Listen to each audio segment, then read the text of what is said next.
అందరికీ నమస్కారం. ఆలోచించండి, మనందరికీ శక్తి, జీవం ఎక్కడ్నుంచొస్తుంది? డౌటే లేదు, సూర్యుడి నుంచే. ప్రతిరోజూ ఉదయం మనకొక కొత్త ఆశను, ఒక కొత్త చైతన్యాన్ని ఇస్తుంది సూర్యరశ్మి. అయితే ఈ అద్భుతమైన సౌరశక్తి కేవలం బయట ప్రపంచానికేనా? కాదు కదా, మనం నివసించే ఇంటికి కూడా ఇది చాలా చాలా అవసరం. సరే, మరి జీవశక్తి మన ఇంట్లోకి రావాలి కదా, మరది సరిగ్గా ఎలా ప్రవేశిస్తుంది? ఎప్పుడైనా ఆలోచించారా? దానికేదైనా ఒక పద్ధతి, ఒక నిర్దిష్టమైన మార్గముందా? ఉందనే అంటోంది మన ప్రాచీన జ్ఞానం. వేల సంవత్సరాల నాటి ఆ రహస్యంలోనే దీనికి సమాధానం దాగి ఉంది.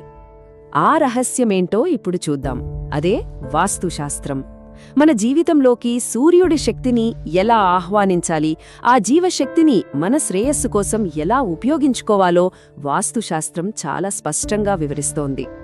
వాస్తుశాస్త్రంలో ఒక బలమైన నమ్మకముంది. అదేంటంటే, సూర్యుడు ఉదయించే దిశ అంటే తూర్పు.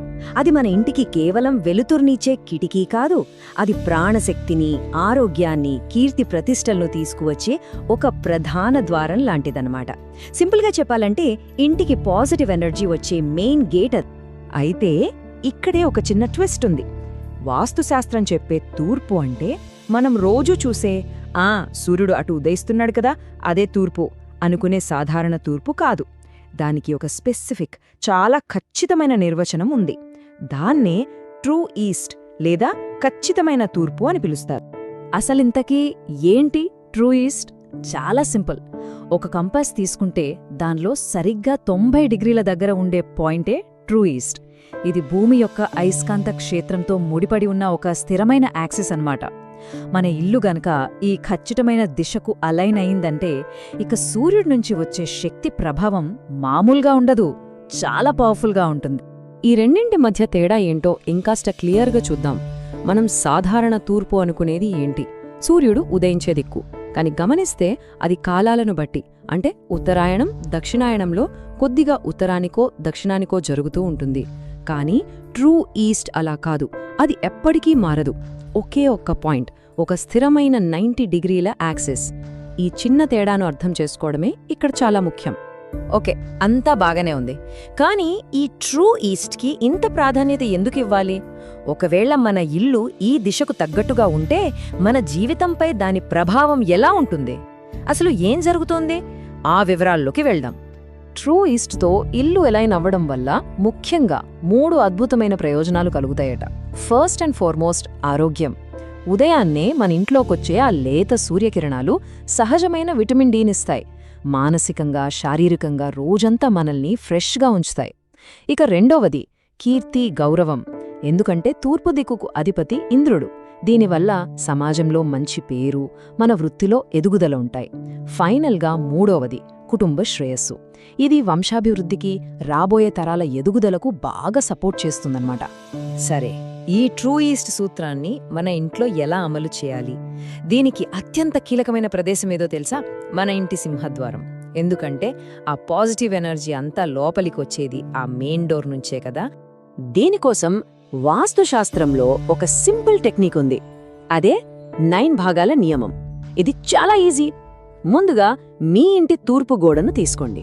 ఇప్పుడు ఆ గోడను ఈశాన్యం అంటే నార్త్ ఈస్ట్ కార్నర్ నుంచి ఆగ్నేయం అంటే సౌత్ ఈస్ట్ కార్నర్ వరకు మనసులోనే 9 సమాన భాగాలుగా విభజించుకోండి.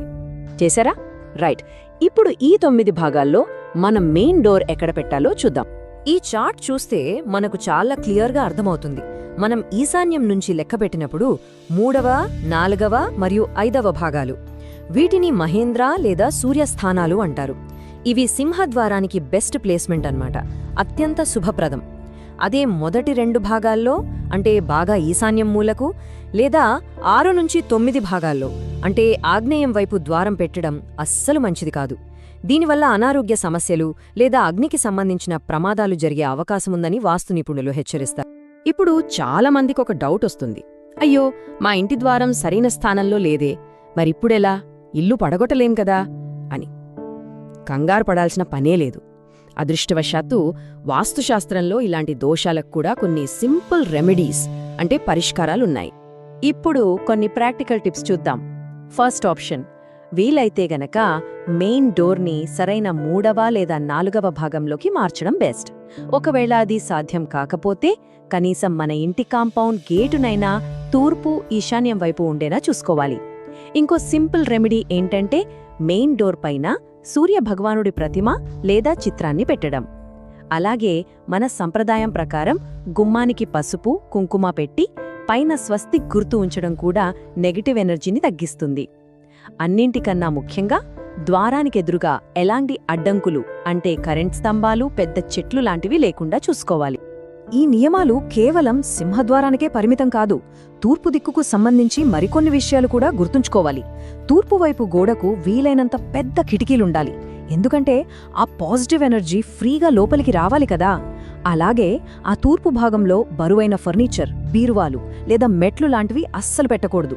తూర్పువైపు ఎంత ఓపెన్గా, ఎంత తేలికగా ఉంటే మనకు అంత మంచిదన్నమాట. ఇదంతా విన్న తర్వాత మనల్ని మనం వేసుకోవాల్సిన ఒకే ఒక్క ప్రశ్న మిగిలుంది.